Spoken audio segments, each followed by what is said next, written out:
Good morning, Beyond the Record. My name is Ram Sundrani. I'll be the video operator for today. May the 9th, 1996. I represent Total Recording, located at 369 Lexington Avenue, New York, New York. We are here at the office of Archer and Hayes, located at 500 Fifth Avenue, New York, New York.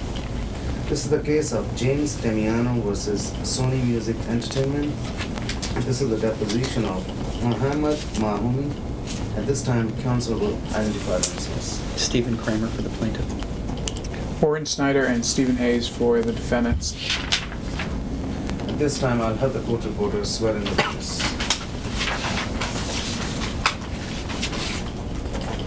Would you raise your right hand, please, sir? Do you swear in the testimony you're about to give that you will tell the whole truth, so help you God? Yes. Morning, sir. Good morning. Would you please state your name and spell it? Mohammed, M-O-H-A-M-E-D, Marhoumi, M-A-R-H-O-U-M-Y. Let me just tell you a little about the process so you know what to expect, so nothing catches you by surprise. You're here today because the plaintiff, James Damiano, has identified you as someone who has relevant information about the claims he has made in this case and the federal rules of litigation under which we're all operating here give each party the right to hear what the witnesses for the other side have to say under oath. And the proceeding here, even though it's in a lawyer's office, has the same seriousness and solemnity as if the proceedings were taking place in the United States court in front of the judge and jury in the United States courthouse. All of your testimony here is under oath, which, as you know, means you have to tell the truth here. Did he report directly to you or to other people? I think he had another manager on top of him than I was on top of his manager. Mm-hmm. And did you and Mr. Damiano become friends during the time you worked together? I don't tend to make really close friends at work, but you know, we had a good working relationship, and he was into his music. I mean, that's, you know, half the day he was inside a car listening to tapes and stuff. I remember I used to yell at him for that, but. And so your relationship was cordial, friendly? Yeah, it was friendly. Okay, and now you said, sir, that he was into his music and half the time he was listening to tapes. Yeah. I caught him a few times in cars outside in the parking lot listening to tapes and stuff. Sure. And was that on a Sony Walkman, or was it on... No, in the car, cassettes, you know. Cassettes. And do you remember him listening to Bob Dylan music? I was never into music myself. I wouldn't, probably at that time, I wouldn't have known who Bob Dylan was. Right. Okay, and what kind of music? I don't know. What kind of music was it? I know he used to bring me his lyrics to read, and I didn't understand half of it. Right. But I know he used to listen to a lot of music. What kind, I couldn't tell you. You don't know what kind of music? I didn't listen to it. Did you ever socialize outside of the workplace with Mr. Damiano or his wife? No, I've never met his wife till today. But socialize, I would say after I got involved with his music. Yeah, well, I wouldn't say going out for drinks, actually. I don't drink. Mm-hmm. But, you know, it came to my house a few times. It was just like a business. It turned into more of a business relationship. Mm-hmm. Did you ever go to his house? No.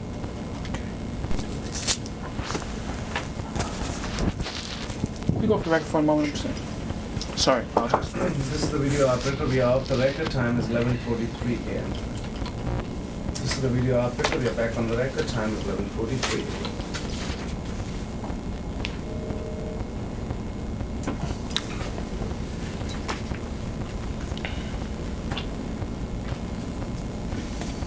You said that at the dealership he'd bring you his lyrics. Yeah, he had everybody reading his lyrics. Mm-hmm. You know, he would bring his book, whatever, and he's always writing everything. And a couple of times he threw a book in front of me to read something. I'm not into it. I would read a little bit. And his lyrics is very deep, and you know, I wouldn't get into it. Mm-hmm. I've always told him it's great. Right. I'm telling you the truth. That's what kind of books did he have? It was like. It would be like a hardcover book, like a thick one, you know, with the hole puncher in there. And And do you recall what any of the lyrics were that he showed? No, no. Do you recall, sir, whether any of his lyrics had titles to them, or were they just kind of lyrics on a page? Just lyrics on a page. To be honest with you, I didn't really read much of it at all. And, sir, I'm going to show you what has been previously marked as, well, it hasn't been marked yet. I'll ask the court reporter to mark this as Exhibit 26. Thank you. Sure.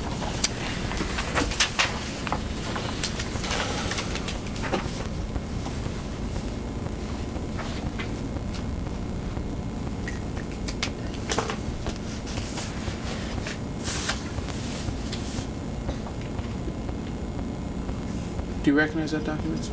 No. Sir,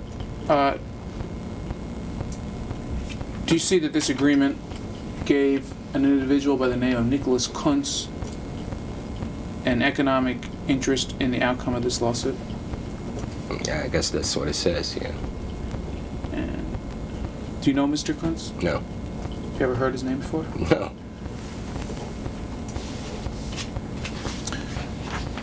Sir, Mr. Kuntz, who you don't know, never met, testified at his deposition at pages 200 and 201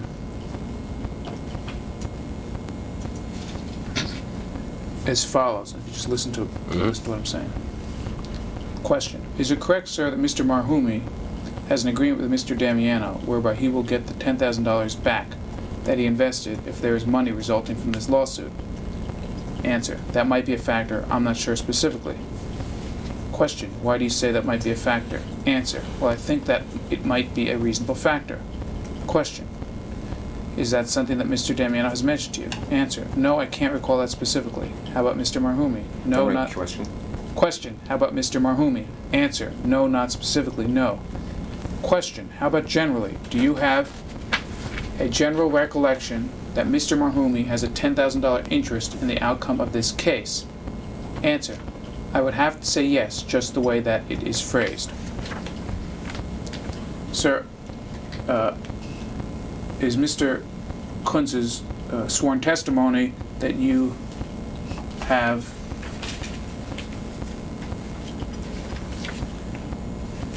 a $10,000 interest in the outcome of this case correct? No.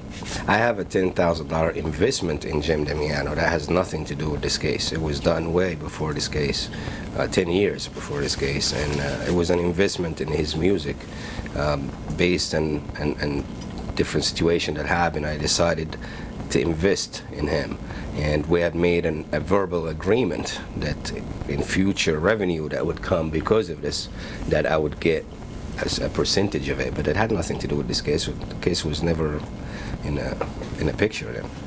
Okay, and you talked about a verbal agreement that you and Mr. Damiano had to get whatever revenue came from the tape?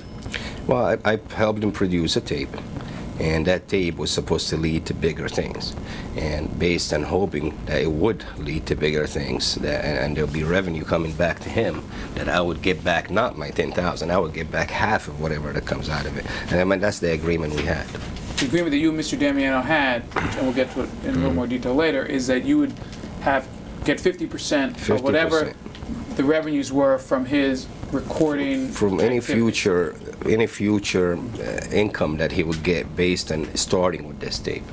I wasn't investing $10,000 to get my $10,000 back. Gotcha. And sir, is that agreement you have with Mr. Damiano in writing? We wrote something up, and to be honest with you, I can't find it. We did write something up that I signed, he signed. It was a hand-written piece of paper, and I can't find it. Did Mr. Damiano keep a copy of it? I don't think so. We just wrote it up in my house, and we just hand-wrote it, and I signed, and he signed. We dated it, and that was right before I wrote the check for that tape to be produced. And I kept it for a while, and when things died out, I moved 3 times since.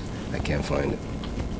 So is it correct, sir, that today, May 9th, 1996, you still have a 50% interest in any future income that Mr. Damiano might get as a result of the recording activities that you I do. invested $10,000? I do. Actually, I do, based on an agreement that we had. Now, I don't have the paper. I probably, if I search hard enough, I'll find it. I can't find it right now. But knowing Jim, you know, he's been a man of his word, so I would consider it that we have a verbal agreement right now.